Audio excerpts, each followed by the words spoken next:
His father had they say concho, how do you call it? Like a water. How do you say like a water? A water container. A container. This is on the way to Auschwitz. He says, Tati, can I have some water? You're not ashamed of yourself. Look at the older people over here, younger people. You are strong, 14-year-old, you're strong. He didn't ask no more for water. When he went down, he said, can we say vidi? He already saw what's going on. And my father, with his brothers, my father didn't know he has brothers. He didn't know he has nothing. Nothing remaining. Nothing remaining. And then he found out he has 4 brothers in America. He was in Israel. And then he came to the brothers took him out to America because that time the Zionism was very strong and it wasn't for him. And he came to America and he kept his Yiddishkeit very strong, like his father gave him. In Brooklyn? In Brooklyn, yes. And worked very hard as a plumber. And he never collected nothing from the government. He says, Baruch Hashem, I can hold myself on my feet, and that's what I go. And I want my kids to be the same thing. And he taught me a trade, plumbing, and now my kids have it, Baruch Hashem. And Baruch Hashem, that's why we're here. Klaus, how did he survive Auschwitz? Huh? How did he survive Auschwitz, your father? I survived. And listen, everybody has his own, he never spoke much about it.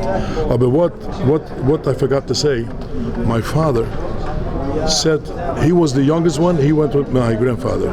He says he died in Chuf, and my uncles say he died a day before. My father passed away in Chuf.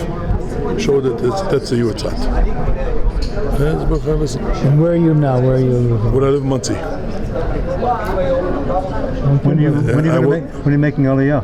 I have to schist. I was here 41 years ago. I got married over here from a Moshav, and my wife's from Moshav. Awesome. You heard from Koimemios? Yeah. Okay, that's my wife. You know the miracle in Koimemios, right? Huh? And the Shemitah, you know the Shemitah miracle. Sure. I served the old rabbi, Koimemios Rav Mendelssohn. It was Rav Mendelssohn was a very, very straight shooter. If he didn't listen for Shulchan Aruch, forget about it. It was that times. You're not supposed to reveal any secrets. You don't say who I am to anyone. Okay. I heard your name is Braun from Monsey. I have a cousin Braun from Monsey. Well, what's name? Tzali Braun. Oh, Tzali Braun, sure. We are from Weizen, from Budapest till Budapest to the Psheilerke Stier. You heard of Psheilerke Stier, right? Yeah. From the middle of the way was there's Oibelande Chassidim. Oibelande Jews. And the roof over there was the Masel HaMelech. I want to tell you one story about the Masel HaMelech my father told me. The Masel HaMelech came into the shul. It was like rooms next to the shul. And he looked at us, no, the mezuzah, where's the mezuzah? He says, where's the mezuzah? He says, the goy took it off. Like in Hungary, Zicher, Aruge mit der mezuzah? Yeah, should the hands can knock him out. The guy worked in wood. He got caught off his both hands. That's what's the unbelievable. And then one more story, one of the big rabbis, I don't remember, to the Belzeruf, to the Minkacher, I don't remember which one, sent them a shtreimel. Oibelande didn't go with a shtreimel. Clean shaven. Oibelande clean. Ehrliche Tumim. Straightforward. Yeah, I know. He picked up this, we got it in the shul, picked up that shtreimel. He says, are you worth it I should go with the shtreimel? Put it down, he didn't go with the shtreimel. That was it. Wow.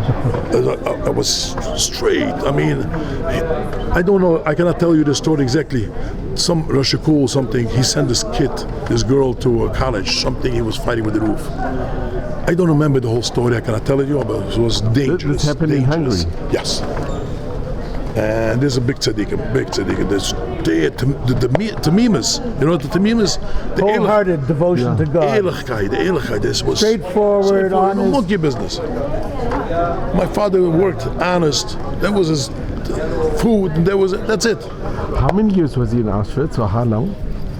He was in Auschwitz. The Hungarian Jews, I think, so was 1 year. It was the end of the war. Started in 44. Yes.